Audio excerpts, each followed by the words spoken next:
Hello. Feels weird the charter is throttling you and not me, 'cause I'm also on charter. Like, I feel like it's either that or they need to fix their crap. One of the two. Entirely possible. Where was I at when we lost? Okay. I was talking about costume stuff and how it's not really interesting and stuff. What else? Oh, there's a harder difficulty you unlock when you beat the game. I kind of don't want to go through it at all. I'm already playing on the hard, I assume, the hard difficulty of the game was what I was playing through for stream. And, I don't want to play through a harder difficulty if I have to grind through more levels for shit. Because also, one, there's not an auto level up button for the characters, so you have to go in and manually level up all your moves and stuff for everyone. Which kind of sucks. And two, not everyone levels up together, so I have characters that are level 6 because I never use them. So if I want to use those characters, I have to grind them up to a specific level. Which, this roster is pretty big, and I don't want to do that. I could grind out, EXP cubes to shortcut that, but, even then, I'm just I honestly feel like this game would be better if it wasn't a $60 release, if it was, a $20, $20, $30 eShop release. I could see that. Because it's it's on the short side, and I feel like I would feel better about this game if it was, I don't know, more of a budget title than trying to sell it as this big return of this franchise that only 12 people on the internet care about, me included.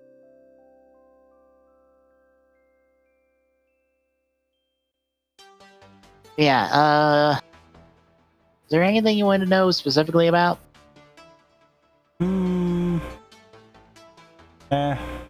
Really? Okay. I'll also repeat that it has this weird thing about trying to mix the MCU aesthetic and the comic book aesthetic, and I just find it's this weird cross-section of both. Because did you see last stream when I was at Avengers Tower? I think so. Okay, so you saw Ant-Man show up. Yeah, I did, yeah. Yeah, and it's literally the MCU suit. And it's also Scott Lang Ant. But on the roster, we have Janet Van Dyne Wasp as in its comic Janet. But then we have not MCU Hope Van Dyne as Wasp. But then we have a very MCU Iron Man, but then a comic Vision, and then we have a very MCU Wakanda we'll be getting to next Wednesday, just to say up front.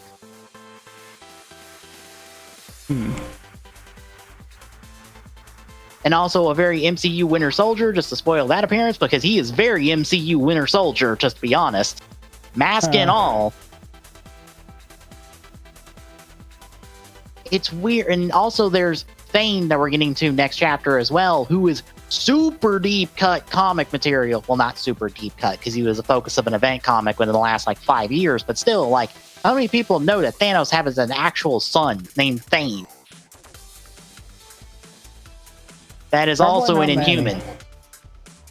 Yeah, he's here in the game. They reference that, and I'm like, what?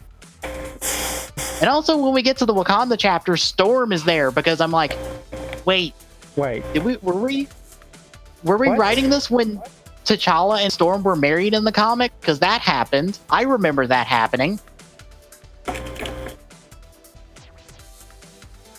Yeah, Storm was not introduced with the rest of the X-Men. No, she's introduced in Wakanda, where she was technically queen for a while because she was married to T'Challa. So that happened. It's so weird. And even Black Panther looks he looks like his MCU self, but a bit more comic booky. So weird, this cross section of aesthetics. And I'm like, I don't know if I would want you to swing one way or the other on this, but I guess this is what happens when we have an MCU or like a Marvel Ultimate Alliance game that is now made when the MCU exists. True. Because bear in mind, neither of the other MCU game or Ultimate Alliance games existed when the MCU existed. They existed before them. Hell, Ultimate Alliance 2 doubles down on the comic book aesthetic because it pulls directly from Civil War. And is literally an adaptation of Civil War for most of the game. So it doubles out on that, and I'm like, I don't know what to think of this.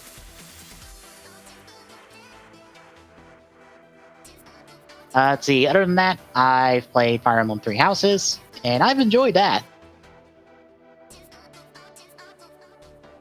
I am enjoying the Persona time management system that I'm getting used to, what spends an activity point for you.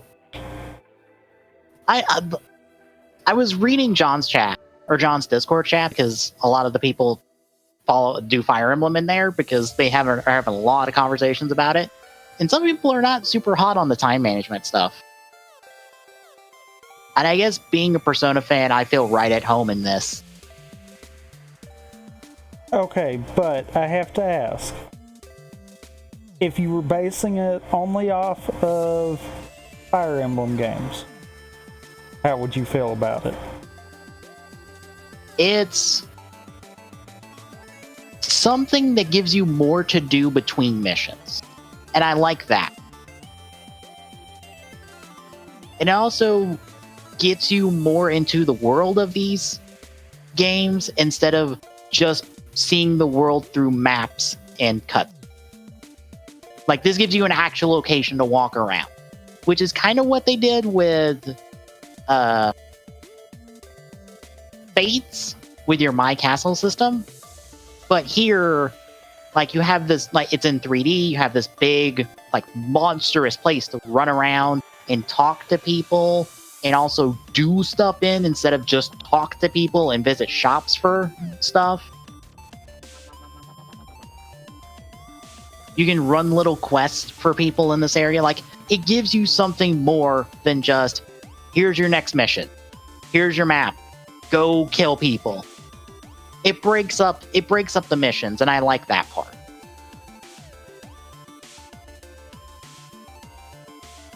Because I would think also, because I'm not playing on like the hardest difficulty, I'm playing on like normal, but I'm still on classic, so I can still lose units because I am no coward. When it comes to Fire Emblem, I will risk losing unit.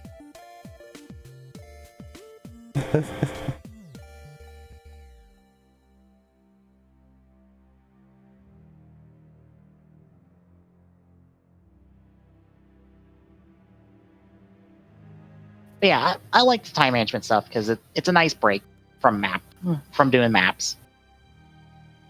And I also like that along with that, you also have the instruction stuff that gives you like more access into customizing your units and helping to like grow their different aspects like outside of combat. It feels like I'm not just relying on like combat to increase the experience on my units, not just in their weapon experience, but like their general experience. Now I'm like being able to like properly prepare for a map in a lot of different ways instead of just, do I have the right weapons? Did I spread the experience enough in a map? Like here I can compensate for like a couple units like lagging behind on certain aspects, which is nice. And plus we start off the game with a nice group of units, and you can choose to stick with this group or recruit more. So far, like, I can recruit one unit right now, but I don't want to because he's a womanizer and I like to punch him in the dick. And the weird thing is, all of the characters require a high level in like 2 different stats, but I can recruit this guy off the bat in the 3rd chapter.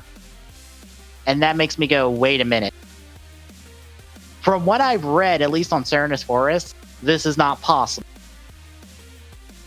Can I recruit him because I'm playing the female protagonist? Is this a little thing? If you play as a female protagonist, you get him early because he is a bit of a womanizer and a flirt. I'm willing to bet that's the case because I've ran into that.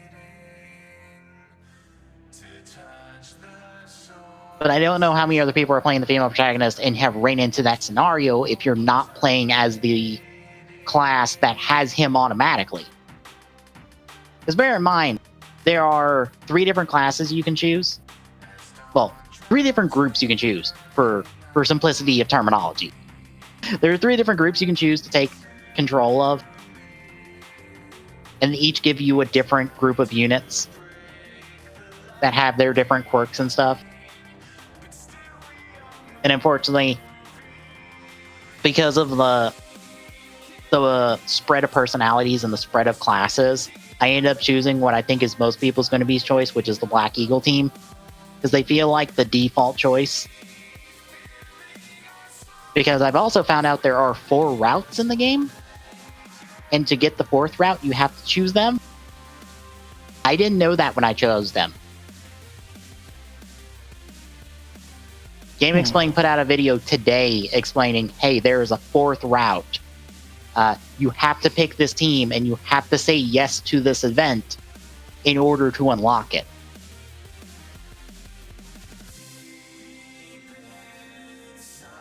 So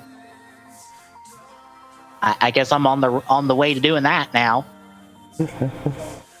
Since I'm partway there.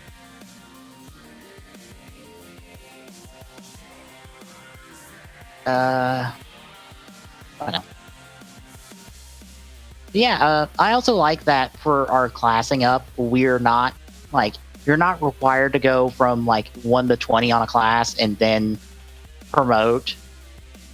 Like, you can hit your, like, promotion state and then promote, and you don't reset the level. And I believe you can also, like, reclass freely once you unlock a class, which is also nice.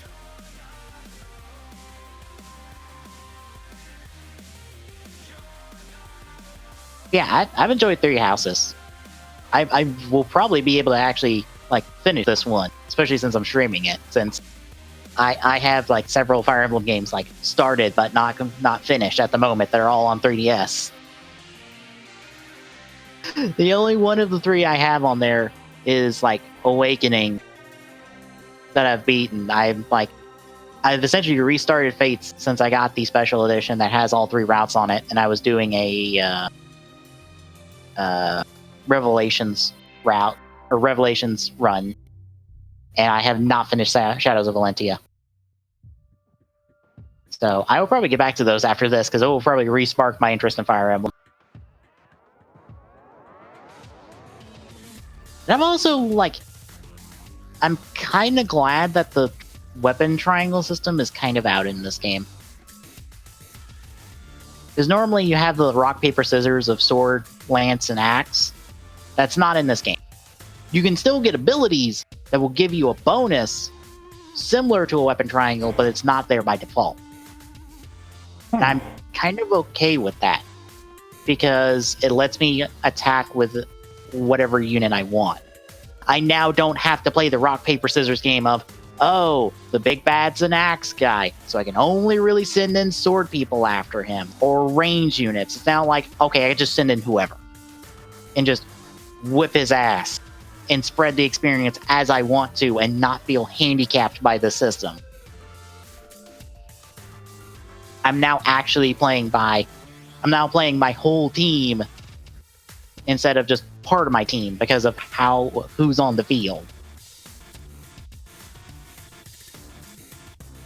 Yeah, I'll be streaming more of that Thursday. Let's see, besides that, my Battle Pass is maxed out on Fortnite. Yay! I haven't touched the overtime challenges at all, really. I did try their prop hunt mode for a game. Huh. I kind of liked it. It was a little hard to tell where people were when they honked, because it honks automatically if you're hiding after a certain amount of time, because people were just shooting away at everything and hoping to find you.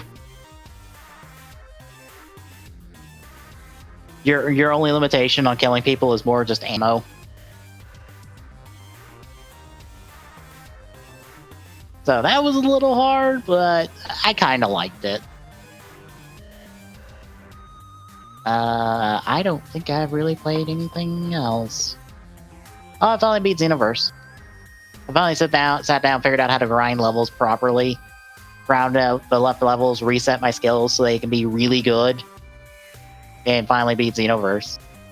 So if I want to, I can play Xenoverse 2 that I bought on the Steam Summer Sale and haven't installed yet.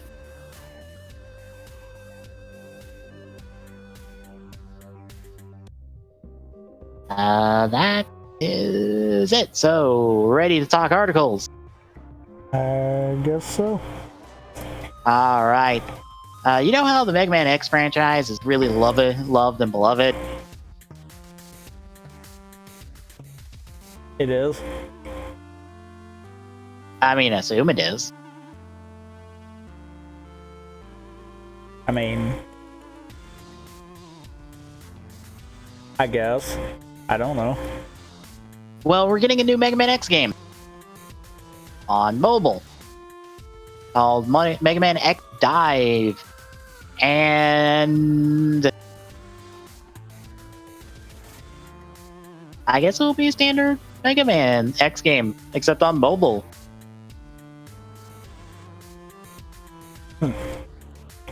Let's see if there's anything on the trailer real quick. Although I did see Maverick Hunter X for a hot second, and I'm like, ooh. Looks like it can be a standard Mega Man X game.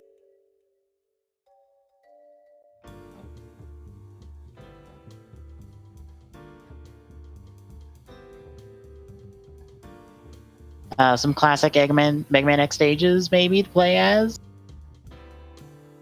X and Zero are playable. Axel and other characters from the franchise will be playable. And it will be coming out sometime this year. Are you interested? I don't know yet. I'll be curious. But here's something a little bit more interesting. Do you know what Monster Rancher is? I feel like I should say yes, but I don't right offhand. Tom streamed a whole bunch of a long time ago. Again, I feel like I should say yes, but I honestly don't know. Well, it's an old PlayStation 1 game where you could raise monsters and battle other monsters with them. Not necessarily Pokemon, because you can only raise one monster at a time. And the monster could die of illness or old age or anything like that.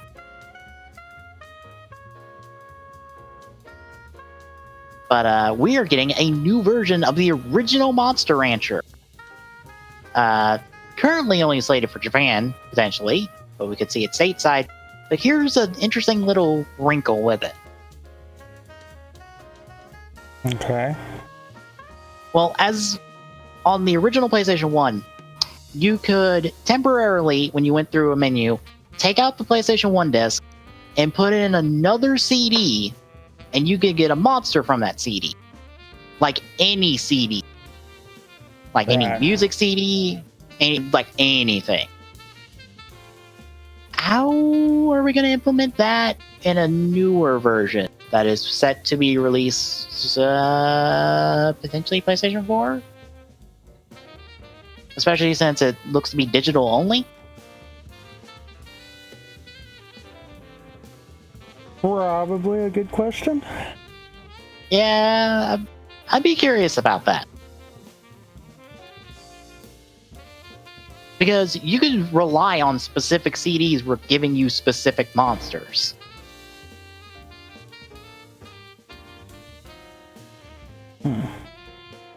Like, it was that reliable. I'm not sure what it was pulling from on those CDs to give you the monsters, but that was in play. So I'm kind of curious about that.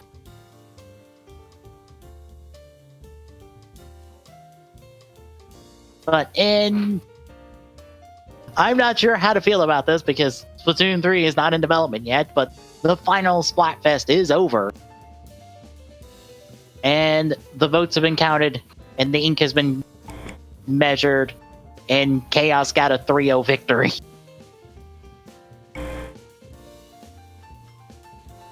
Yeah. By a pretty large margin on the votes, at least.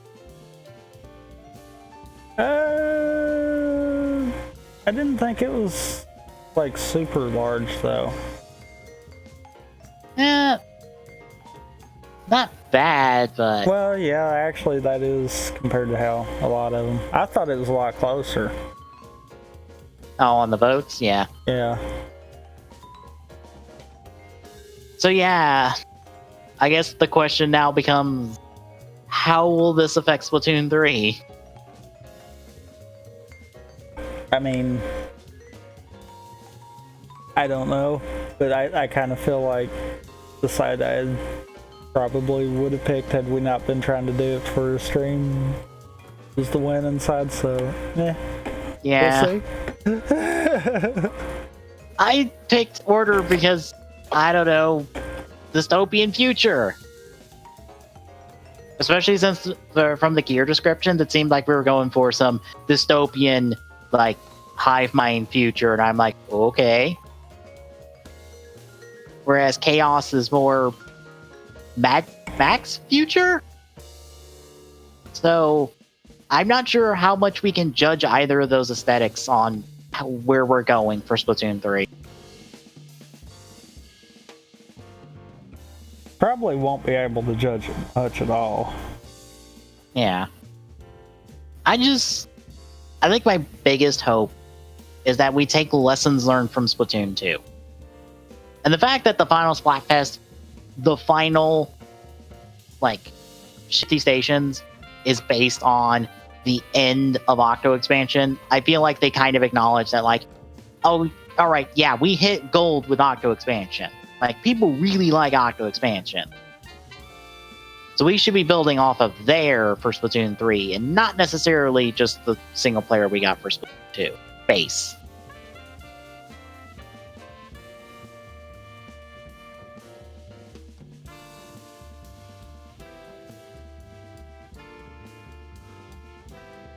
At least that's my thought. I think the only thing I wouldn't want from Octo Expansion 2 or Octo Expansion is like difficulty, like tune the difficulty down just a little bit, and I think we'll be perfect. No reason to make this super hard, especially your extra boss fight against like Inner Agent 3. That sucked. I don't want to do that again. That boss fight sucked. Did you ever attempt that boss fight? I don't think I did, actually. Oh boy, I never want to do that fight again. I'm sorry, but no. Inner Agent 3 sucked. It is way too overtuned. Way too overtuned on difficult.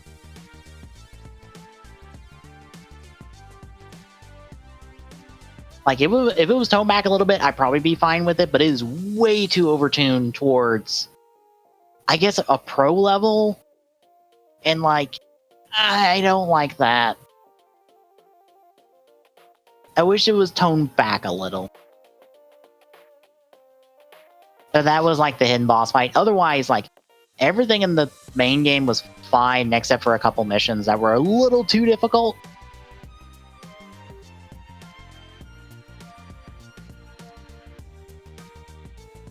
But any hopes, any thoughts from you? I'm kind of interested to see where it'll go, but at the same time, they're not even trying to do anything yet, so I'm like, we'll see what happens. Yeah. Well, you remember how the Square Enix Avengers game, they did not want to show the demo at E3. Yeah. Well, at San Diego Comic-Con, they showed the demo at the Marvel Games panel, but it was for attendees only, except one person did some cam footage of it, and I got to take a look at it, because I found it. Mainly because there was an article put out of like, here's the footage! But apparently, this footage, I guess, a polished up demo, because what I saw looked a lot more polished up because it was a full gameplay segment with Thor. It looked a lot more polished and better from what we heard from E3. And apparently they also went into skill trees and costumes, which the costumes are better than they are in Ultimate Alliance 3, so at least give them that.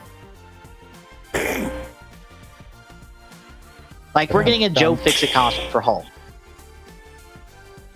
Which, for those that don't know, that is Hulk in a suit. Because he's a bouncer for a club in Vegas. Literally. That's who Joe Fixit is. Look, there are a lot of weird, dumb comic things that I know. Don't worry about it.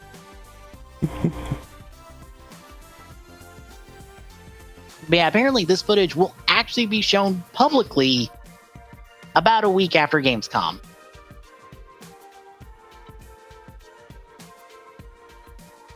So we will get a full look at the A-Day demo, which is essentially the start of the game after Gamescom, which is about a month-ish away.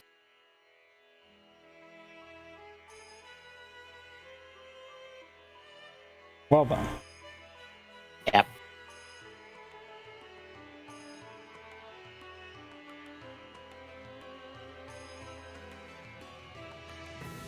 Which means I don't know, like, when after Gamescom. I don't know if it's like just a full week or if it's sometime during that week.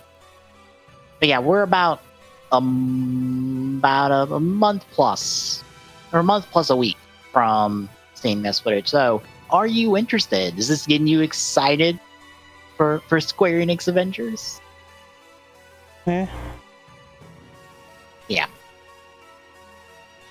I'm still hesitant about the game, and it's mainly just everything else about it. It's just where it is in terms of genre and stuff makes me more concerned. And those concerns are not alleviated by pre-release stuff. Those are alleviated by launch and post-launch support. So my concerns are gonna be here for a while on this one.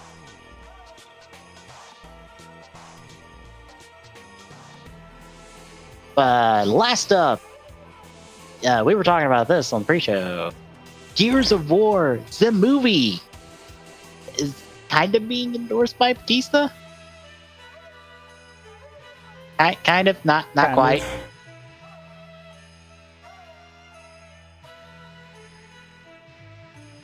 And I'm sorry, now that I can actually say it.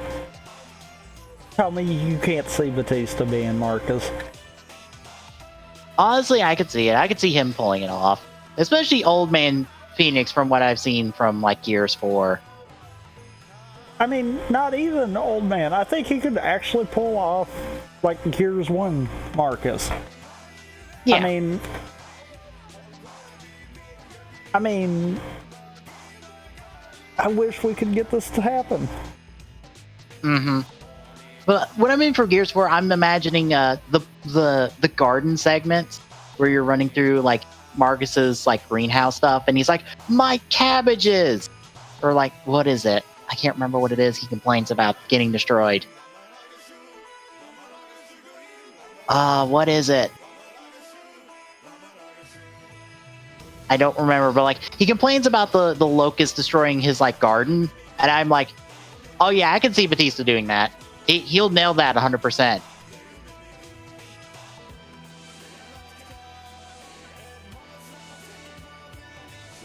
And he can probably pull off, like, far more serious, far more grumpy Phoenix as well. Yeah, easily.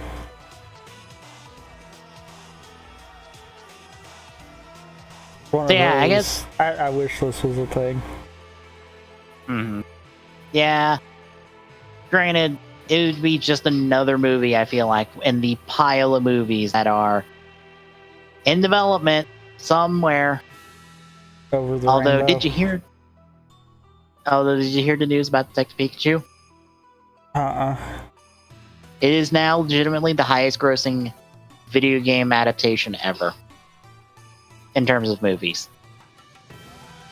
Well, I mean, it is kind of the only decent one. Yeah. I mean, but I think it's even exceeded, like... That's one of those, it's like... That's an accomplishment, but at the same time, that's not a huge accomplishment either.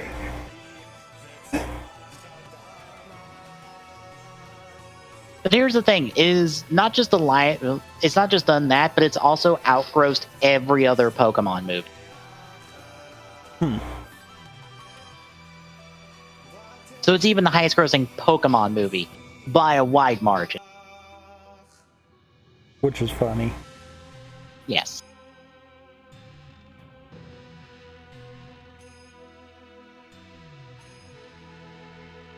And honestly, it's not that far away from the second place. Would you care to guess what the second place live action video game movie is? What? The original Lara Croft Tomb Raider.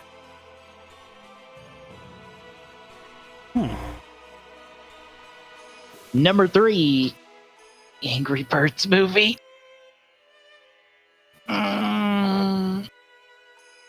Number 4 that was is a thing. Yep. Number 4 is the Prince of Persia movie, which apparently is good. I think. And number 6 is actually the first Pokemon.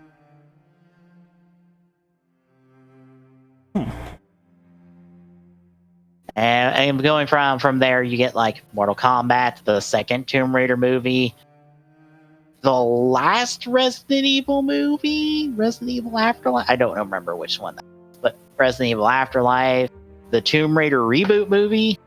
You know when they rebooted Tomb Raider and then made a movie about it? And then another Resident Evil movie, or nope, Tomb Raider, the Assassin's Creed movie, another Resident Evil movie, Warcraft. Remember they made a Warcraft movie? That's actually recent. Yeah. And then Silent Hill, and then the second Pokemon movie, and then Need for Speed. Oh yeah, they made Need for Speed movie. Oh, I saw that in theaters. Ugh. That is not like a terrible movie, but God, does it have a character that they do not know what to do with. And you can clearly tell that it's like, we don't know whether we want this character to be like badass or like not. We don't know which way to go ever.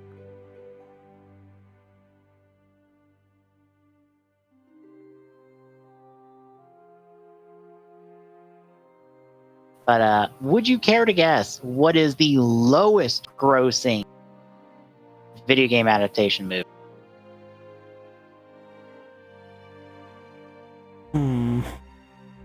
I don't know what. Okay, I'm gonna assume these bottom two were not released in theaters, considering how much money they made, which is not a lot. Oh no, they were released in theaters. But I'm gonna go with the one that was actually released in like not under 30 theaters. Because the bottom two are Postman Pat, the movie, which got released in 2 theaters and made about $1,000 and change. And the Kingslave movie for Final Fantasy 15, which was released in 26 theaters and made about $269,000. It is actually DOA Dead or Alive.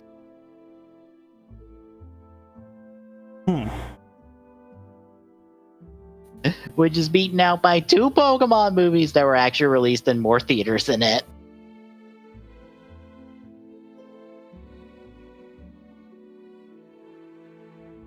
Or released in less theaters than it, my bad.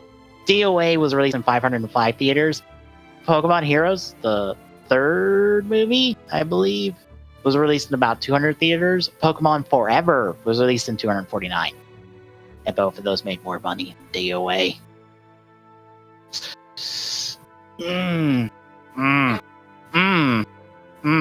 Real choice movies there. I can't believe I missed 2 links. Did I miss any more links? No? Good. What are you missing? I missed a couple links. Or... Oh, there was a couple links still like highlighted and linked in the releases, but I deleted the links. Oh.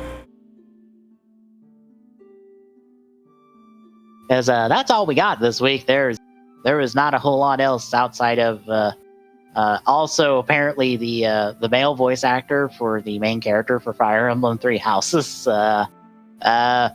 got into trouble with the law in a very bad way, and he's being recast immediately. Well then. Yeah. It's about the same situation that well, not the same crime, but the same situation as what happened with Judgment with one of their characters. It wasn't the main character, but one of their main villains, I believe. The voice actor for Japan got into drug problems. And he was recast immediately because Japan has about a 0 tolerance policy on that one, apparently, which doesn't surprise me. For over here, I believe it's English voice actor? I haven't looked into it too much, but I believe it's the English voice actor. He's already been replaced in Heroes because they released him in here. Or they released the 2 genders for the main protagonist or for your avatar, and then the 3 house leaders in Fire Emblem Heroes, and they've already recast him in Heroes. But they've not recast him in the game in 3 houses yet. That will come in a patch.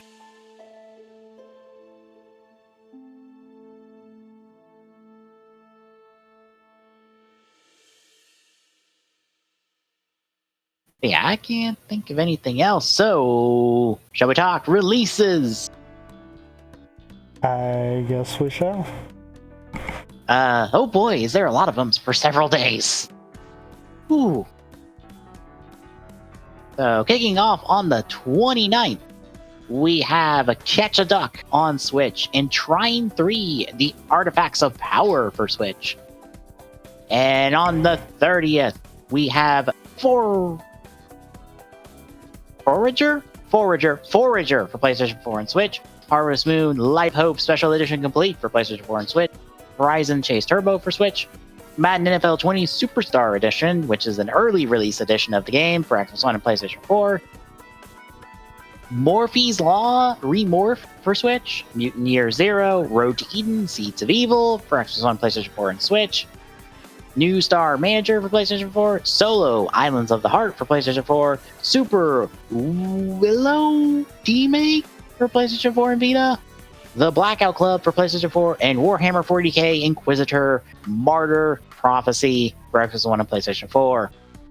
On the 31st, we have Bear With Me, the complete edition, or complete collection, not edition, collection for Xbox One and PlayStation 4 and Switch. Pilot Sports for Xbox One, Solo Islands of the Heart for Xbox One, and the Tower of Beatrice for Xbox One and PlayStation 4 Vita in Switch. On the 1st of August, we have Chroma Squad on Switch. You should go play that. You should go buy that and play that. It is really good. If you are in any way, shape, or form a Toku fan, go play Chroma Squad. It is really good.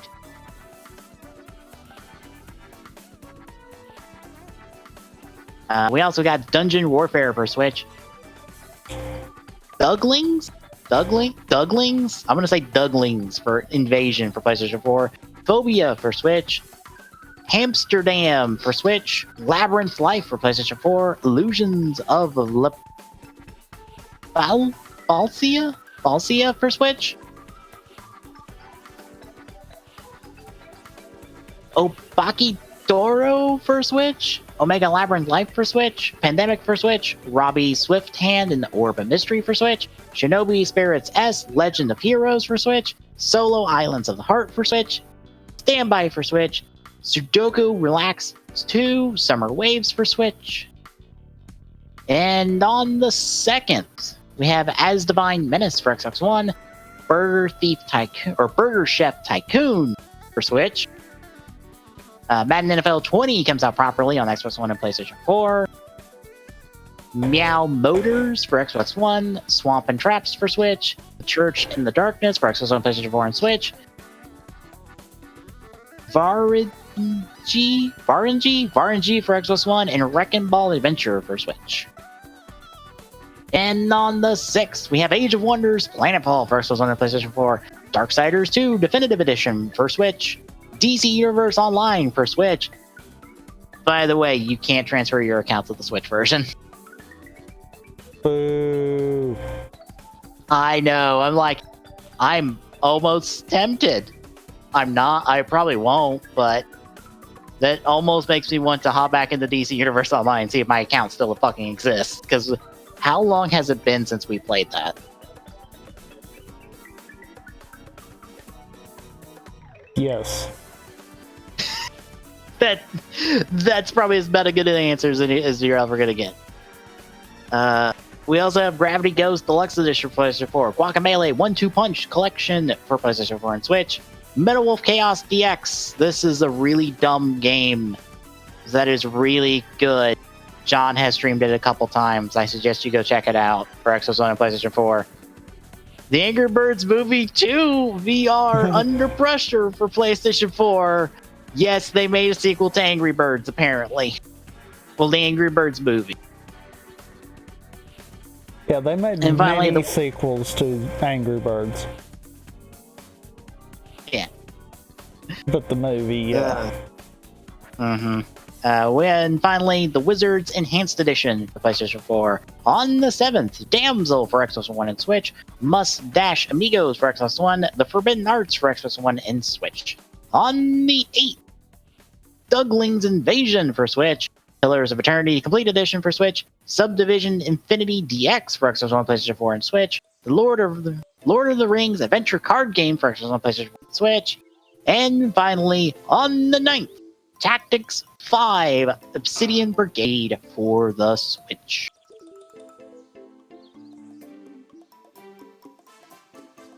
And that is all of our releases, taking us to our next show on the 10th. Which brings us to Quick Draws. And oh my god, Geo's almost over. 4 episodes left. There are 4 episodes left. And a movie. And a movie, but it won't come out till January, so fuck it. Well, it won't come out stateside until like January, so suck it. I'll be watching 01. So these are your episode summary, your preview into the future of Geo for the month of August, because these are all the August episodes.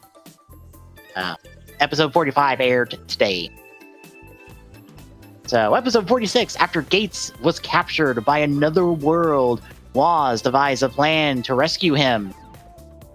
Essentially, Gates has been whammied and transferred to the another world, and out popped White Woz. So we get Woz v Woz, except Black Woz is in Ginga form, and White Woz is in Base Woz. So that's a straight up fight, right? Yeah. Like, White Woz is winning, that can win that one, right? Yeah. Okay. About as unbelievable as to be expected. Episode 47. After coming to terms with Aqua's wish, Sogo and Tsukiyomi head towards a different temporal axis. Ooh.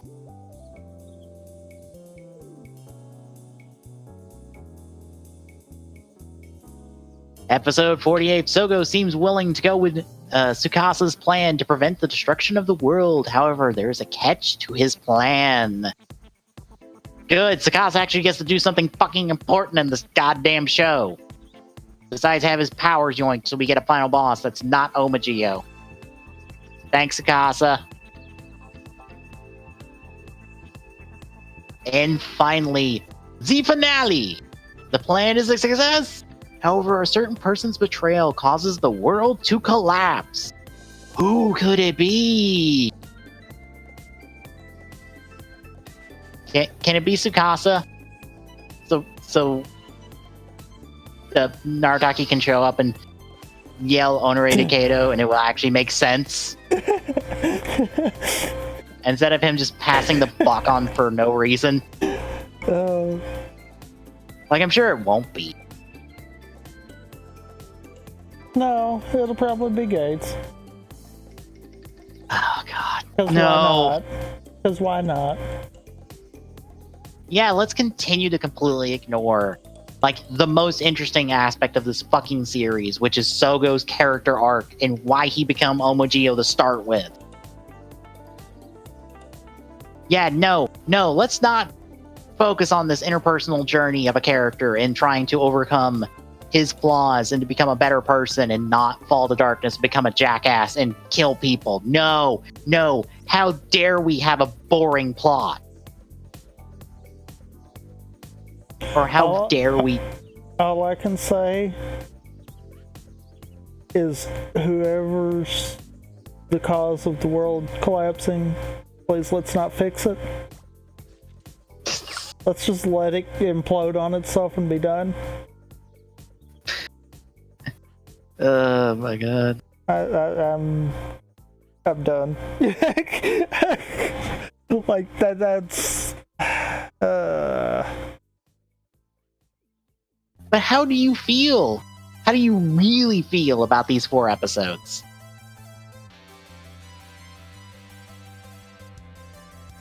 Can we just get to the last episode and maybe leave it at a cliffhanger of, the world just go poof? But then we have to fix it when Geo crosses over with 01. We don't have to fix it. But we are getting a Geo That 0. can be another variant of Sogo that didn't have a garbage storyline. I mean, why not? We have like 5 of them in the show so far. I mean...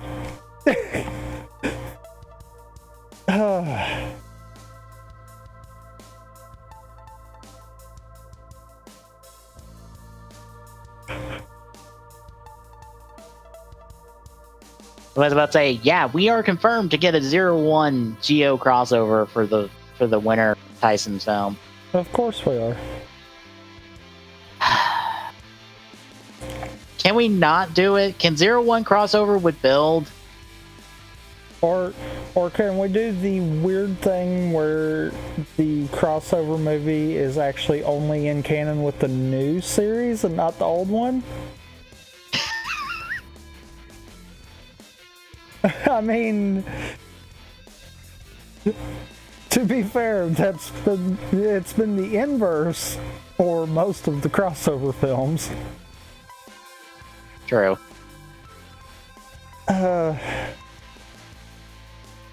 It's like let's just flip the roles. Let's make this out of context for Geo, but completely in canon for 01, just so that it's fine. And that we can ignore everything that Geo has done wrong.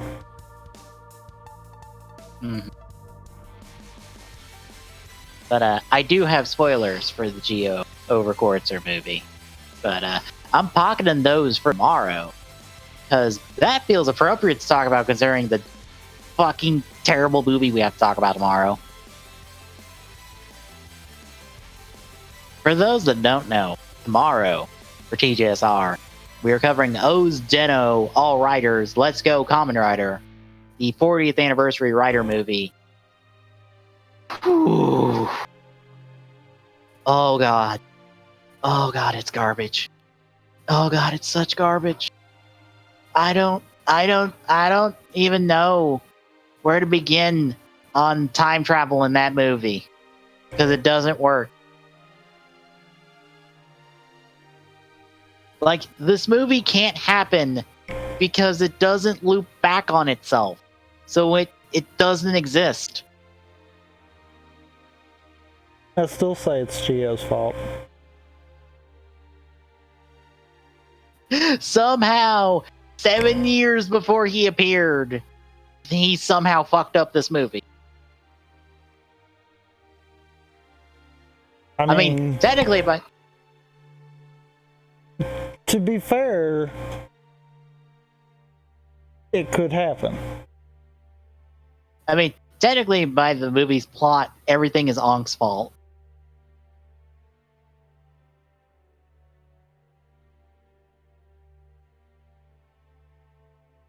Because, you know, Ankh really wants cell metals and core metals, and he's an idiot, apparently, along with most of the cast for this fucking movie.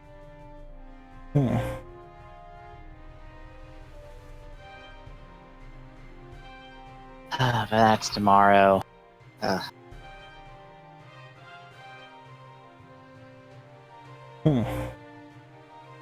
trying to think of what else to tell you about this week's Geo. Aqua's still here, and he's still a supporting cast member, I guess, of the show. I don't know how to feel about that.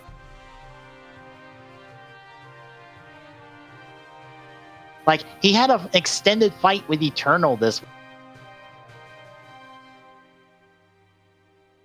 I feel like I know how to feel about that.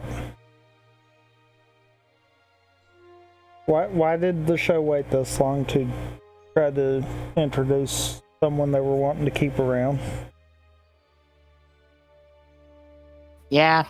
Also, why does he have a time machine? And, you know, that statement right there just made it even worse. Yeah, he shows up at a time machine, by the way.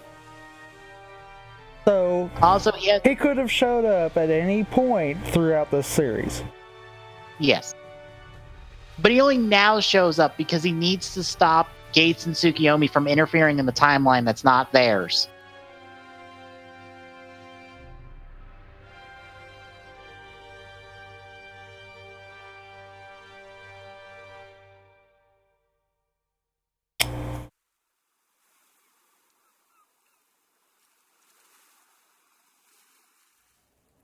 Okay.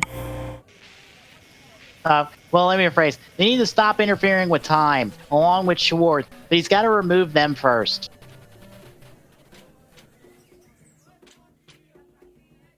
Yeah, Aqua's plan is to stop Tsukiyomi and Gates from interfering first, and then stop Schwartz, and instead of the other way around. Because, you know, Schwartz is actively being an asshole and causing problems, instead of Gates and Tsukiyomi who are trying to make a better future. The only screwed up logic I can think in that is the fact that he probably figures he could trace down Schwartz at any given time because he is being a jerk. To be fair, he manages to restrain him long enough for Tsukiyomi to get some of her time jacker powers back, I guess.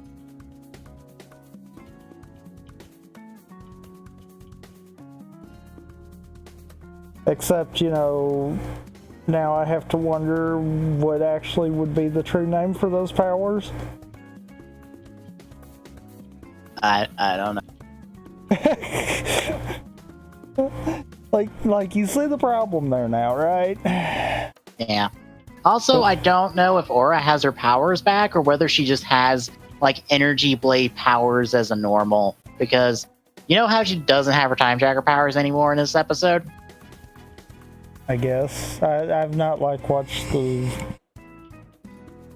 Okay, I don't think I've watched, like, the last 2 episodes, but I don't think I've really cared about the last 4 or 5. Let me put it that way. Okay, Schwartz stole Tsukiyomi and Aura's Time Jacker powers, like, last week. Or no, the week before.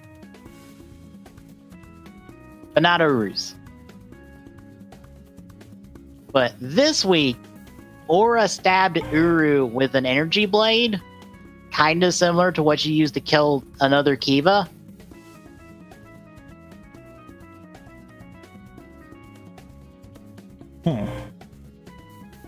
So I guess she has them back now? Maybe? I don't know. Either that or it's a case of it's like Tsukasa and maybe that power is separate from the others? Maybe. I don't know. Bear in mind, I've not watched, I don't have subs for this week's episode.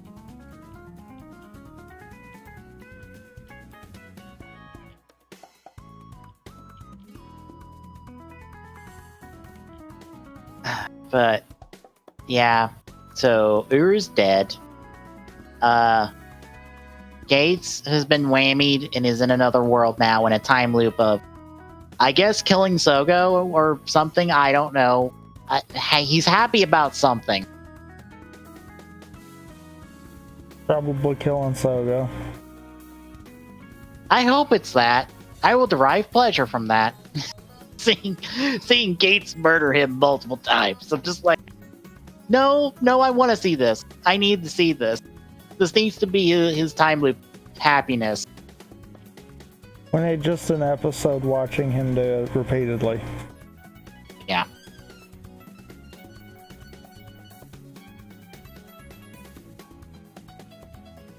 Is it weird that I can't even be excited about Aqua and Eternal fighting this week because I just don't care about everything surrounding it and why they're fighting?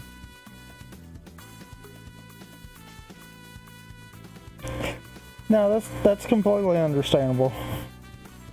Because we have here, like, a writer from what I consider the best writer crossover film we've ever gotten, and a writer from what I consider to be the best writer solo movie ever, fighting against each other. And I feel nothing. Literally nothing. Because I don't care. Well, I mean, when the show makes you feel literally nothing about it, it doesn't matter what it throws in there. Yeah.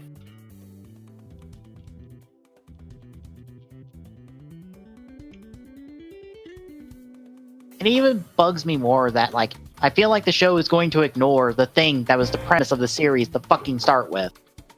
And we'll never get a resolution to it. Even though it is not only the premise of the fucking series, but also the most interesting thing about the series. And that's Omagio. Who's appeared 3 times? 3 times in the course of the entire fucking show?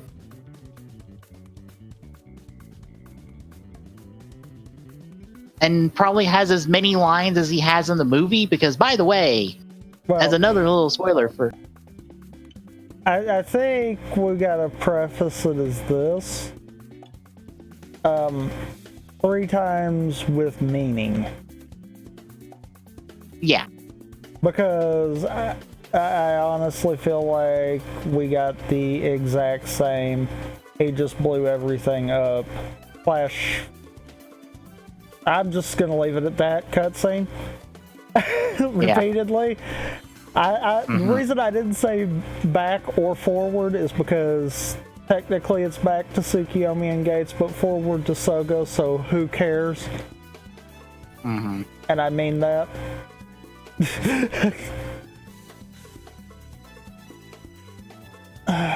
Yeah, just... How do you have a really interesting premise and you do nothing with that premise at all? Well, whatsoever, and you refuse to do anything with the premise. Here's the other problem, and I know what the answer would be for your question, by the way. Well, he can't go back because if he interacted with Sogo too much and wound up killing Sogo, he would cease to exist anymore. True. Except it's been established in the show repeatedly that that at Omageo form he is Master of Time. So, in an essence, could he not go back in time, kill Sogo, then proceed to go back a few seconds before he actually killed Sogo and stop that from happening? I mean, yeah. Or could he not have a way to set up a paradox to where he could just... Yeah, and this is kind of me talking here more than anything, but set up a paradox where he continuously blows up Geo? I mean, I would like that idea if it was him trying to force Sogo into his place, because I would be far more interested in seeing a villain go, I'm not going to kill you because I need you to live. But it doesn't mean I'm not going to beat the shit out of you until you finally give in and accept your place. Like, I'm far more interested in that conflict. Well, and the big thing... The state. And I feel like the biggest problem I've had with Omageo has been that fact, where they have said time and time again that Omageo is Master of Time. Okay, if he's Master of Time, why hasn't he came back, knocked the crap out of Tsukiyomi and Gates to get them to quit filling Sogo's head with thoughts of rainbows and sunshine, so that he could actually become Omageo? Because I honestly think they've dropped that plotline. I honestly think what they originally had planned was someone else on the cast was actually going to be revealed as Omageo, and then they just went left field on it. Like, I feel early show, they were either trying to play Waz or maybe even Schwartz then as being revealed as Omageo. And that whoever it was just had everyone thinking it was still Sogo. And I kind of still felt that way even after another Geo existed. Because it's like, okay, we've got this another Geo Ride Watch now that could technically then just be another Geo. And then that was the point where we started going left field on everything. Yeah. Honestly, I would have liked it better if we got a confirmation at some point in the show of Sogo being like, "Ha! You see, I have Trinity, I have Grangio. Like, I'm not becoming you." And for Omageo to go, "No, you're not. You're still me. You're still becoming me. You've changed nothing. Congratulations. You've accomplished nothing." Because I like that interpretation of the last time we seen Omageo, where he just beats the shit out of Sogo in Grangio form, and is like, "You didn't even do this right. Stop trying. You can't do anything." Because it would force Sogo to actually acknowledge that the problem is internal. The problem is him. The problem is his dream. The problem is his fucked up dream that was forced on him by Schwartz. And he needs to realize that he either needs to let go of this dream or actually make this dream his fucking own and have a goddamn motivation in this fucking series. And you know, that's the other thing that I've got a problem with. Like, my idea of Schwartz actually being Omageo would have still worked with that, because that would make sense that Schwartz would plant that dream in Sogo's head, and then once Sogo got to that point, just kill him off. Yeah. I mean, It's one of those, everything that this show has done wrong, they've done it so wrong, it's pathetic. Yeah, because we've never even established how Sogo falls and becomes Omageo, or why he falls. We never touch on the circumstances. He just does, and that is the short and long of every conversation involving that, and I hate it. And that's the other thing. Look at Sogo's character in the first episode, even. He's not got the mindset of, oh, I'm going to be king, everyone should bow down to me. No, he's still trying to help people. Mm-hmm. So that should say something right there, that there has to be some kind of massive hurt that he goes through that causes that to happen. Yeah. Yet we're not seeing anything. Yeah. He's not even reacting to the fact that, Schwartz killed his fucking parents. That thing from another GO2 arc? I was going to say, he actually knows about that now? No, I don't think. But, he is having more emotion about another drive, or about Aura killing Uru, and taking it out on another drive, than he is about anything else in this fucking series so far. And I hate that. I hate that this side character that is a villain that has nothing to them, Sogo has reacted to emotionally more than our main bad guy. He should want dead, because not only did he murder his parents, he murdered the parents of other kids on that bus, probably murdered some of those kids as well, enforced this dream on him that has fucked up his life ever since. He is responsible for everything wrong in his life. Why does Sogo not want Schwartz's head? Because... Why? You want to know the truth? What? Because Tsukiyomi.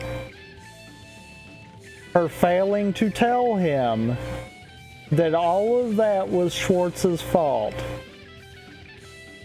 has essentially put blinders on Sogo, and he doesn't know.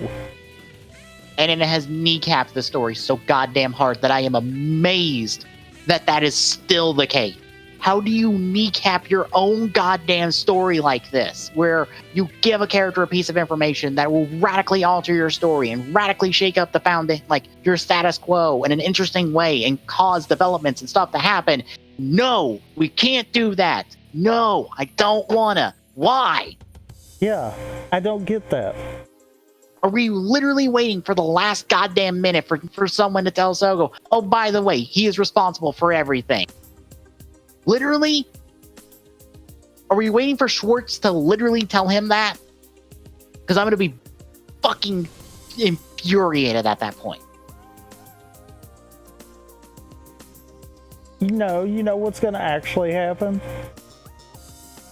He's never going to find out. Oh, God. Oh. Because you look, there's not even been reference of it. Tsukiyomi hasn't even told Gates. No. I mean, their whole purpose was to come back and stop him from becoming Omageo. Should that not be something she should tell him so that they could use that as ammo if they needed to? Yeah. So why hasn't she even told him? Probably because they forgot. At this point, it's almost like the writers just completely forgot that one whole episode. Several episodes, actually. It's multiple episodes. Because that's pretty much all another GO2 arc. That's when it all happened. I feel like they forgot it, because the bulk of all of that actually all happened in one episode. Yeah. So, they completely skipped that whole part of it. And it's like, why? I think they honestly have, because I've told you about how I think the show went under a soft reboot after another GO2 and going in the Blade. Uh-huh. I think they scrapped it because of, along with that, whatever story arc they had going forward for Zoga right there, they hit the reset button on.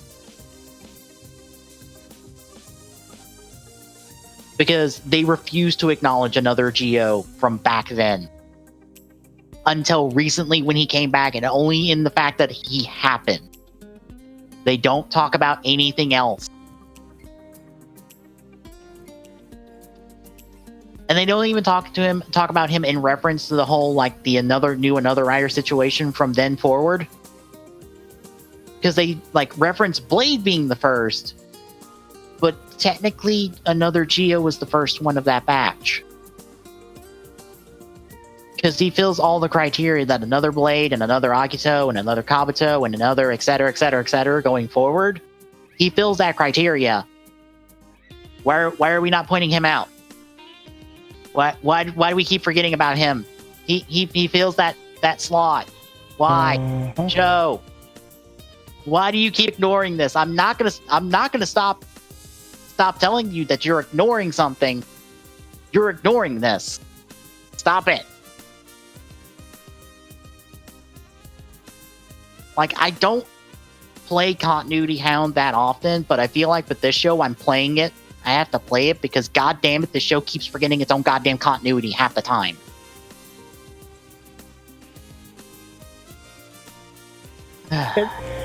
It's almost... It's weird to say it, but it almost feels like we've got 3 different shows going on. Yeah. Because, like, everything up to... Really everything up to another Geo. All kind of loosely followed a similar set of guidelines.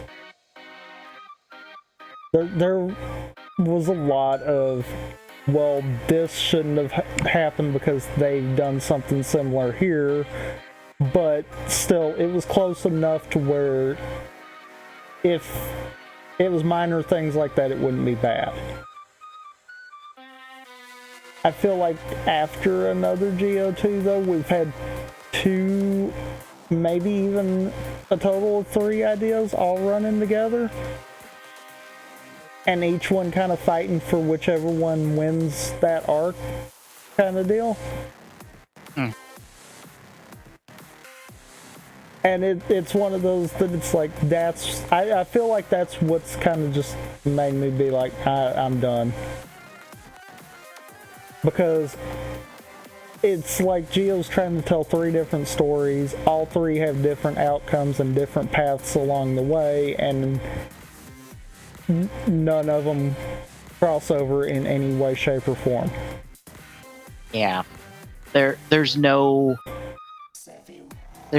getting things together and making a cohesive story out of the 3. We just put everything in the blender and hope it all tastes good together, and it doesn't. And I feel like what's worse is the 2 really good ideas we had out of this being the Another Riders for one, and 2, the different throwback armors that Geo has. Because, like, some of them aren't bad. Yeah. I feel like between the 2 of those things, while those are good, they're just hidden under all of the crap that is the storytelling. Yeah.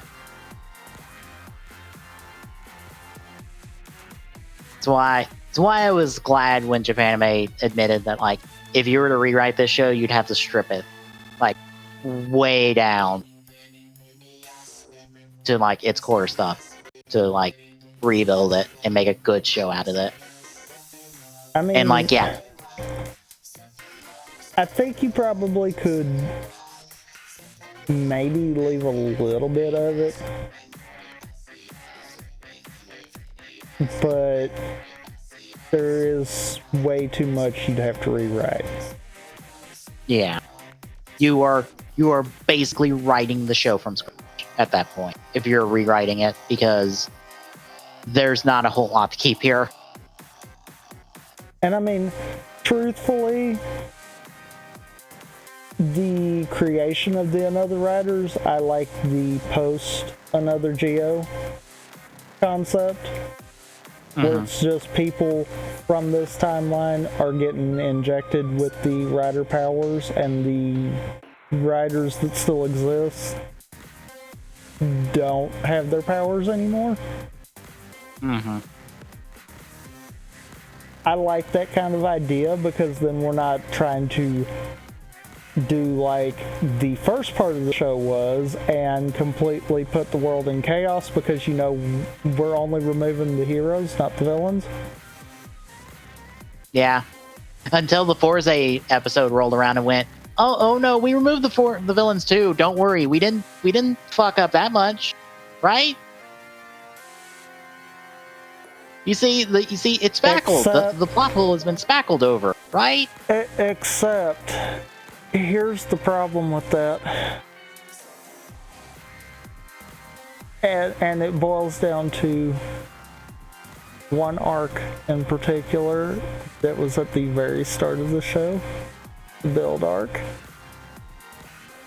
I was about to say the Gaim one too, technically.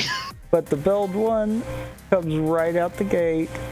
There's a certain character that should not exist if we remove the villain. Yeah. It's like, I mean, good work. I mean, that's not the only one. Like the Forza one, literally in the same episode, I look at the Rider Club and go, the Rider Club doesn't exist without the villains. The school doesn't exist without the villains. Who the fuck built the school then? Like, no one in this club joined this club because they felt like. No, they joined this club because of the Zodiarts and the events of Forza. And, okay, here's another problem. What would have happened if Geo didn't return powers from any of the riders prior to Forza? There technically wouldn't be a club to even start, because there would be no such thing as a rider. I mean, there would be one. He hasn't touched the show era at all, so they all still exist, right?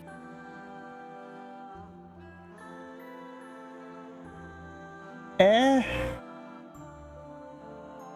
mean, I'm not willing to completely throw that out, because look at our last anniversary show. I mean, Decade did kind of touch very little, but he did.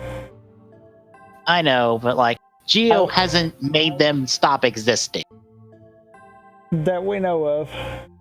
Yeah, which makes me, like, happy in the fact of, oh goody, you're not shitting on the show era again. Like I said, that we know of. Yeah.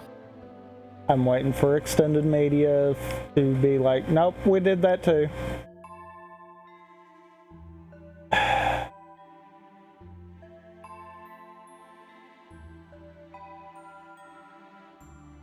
Yeah, no, I can poke a problem into every single arc when it comes to, we removed the villains too. Okay, then how does this work? Like, if we remove the villains, how is Takumi still alive? Did he not die originally then? Because to be an Orphanoch is to die. You have to die first in order to become an Orphanoch. So if Takumi's still kicking, did he not die when he originally was supposed to? Before he became an Orphanoch? And the same with Kaisa? I mean...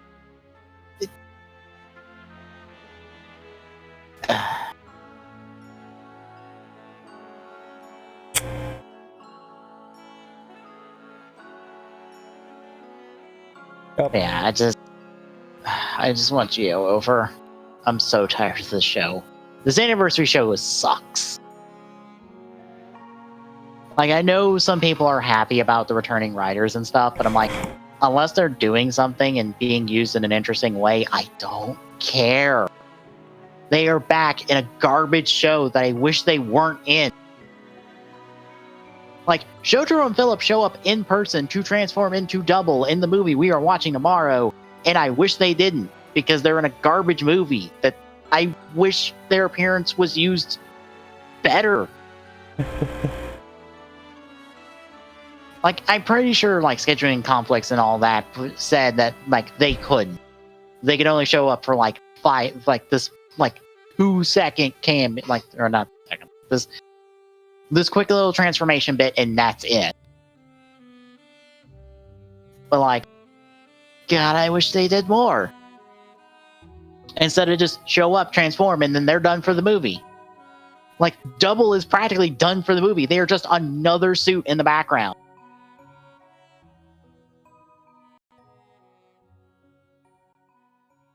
And that's just how I feel, of just like, oh look, you're another suit in the background. You're just another background character. You don't matter in this episode or this movie or this anything.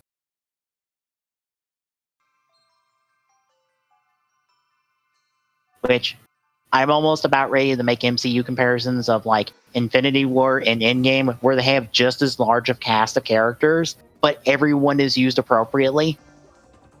Like, everyone has a point in this movie to be here instead of to be a cameo. And they make you pop for nostalgia. No, they're here because they have a reason to be here, and they have a point to be here.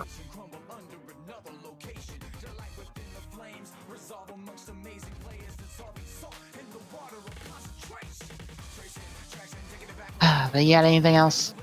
No. All right.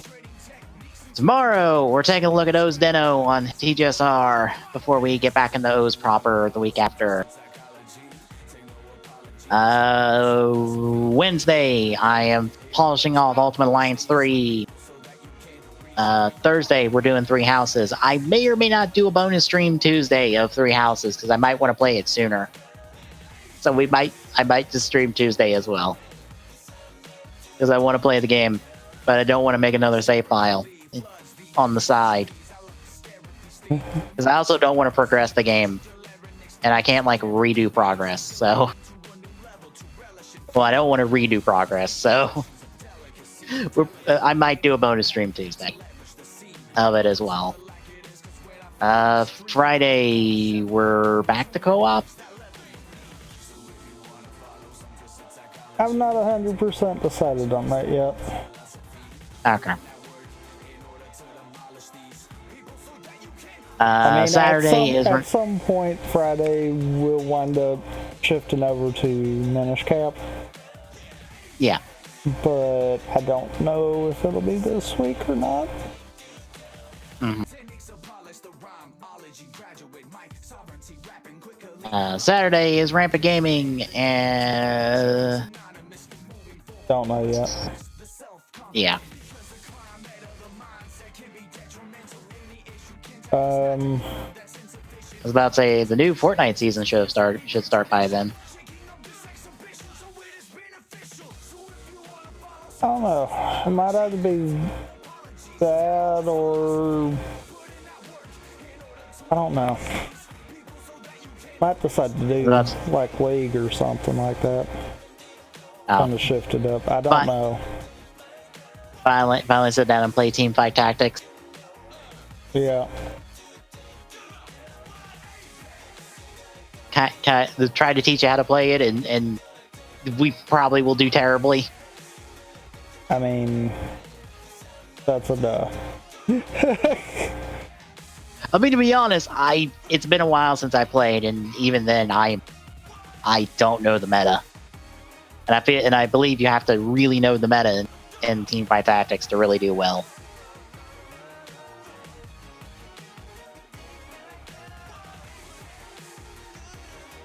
Granted, I've gotten 3rd place having no idea what I'm doing, so maybe we'll be fine. It's only if you want to win to know the meta.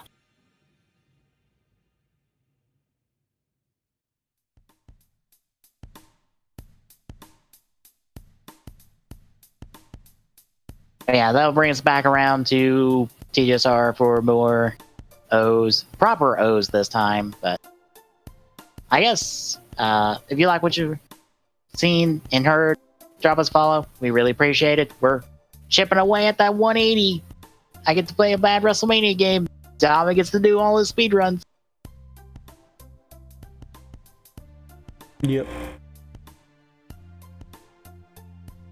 But yeah, tune into Twitter at TG Saloon to know when we go live.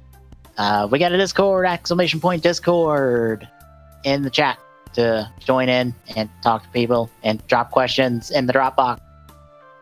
Would like some questions that make the TGSR podcast go a little bit longer. Just saying. But see you next time, folks.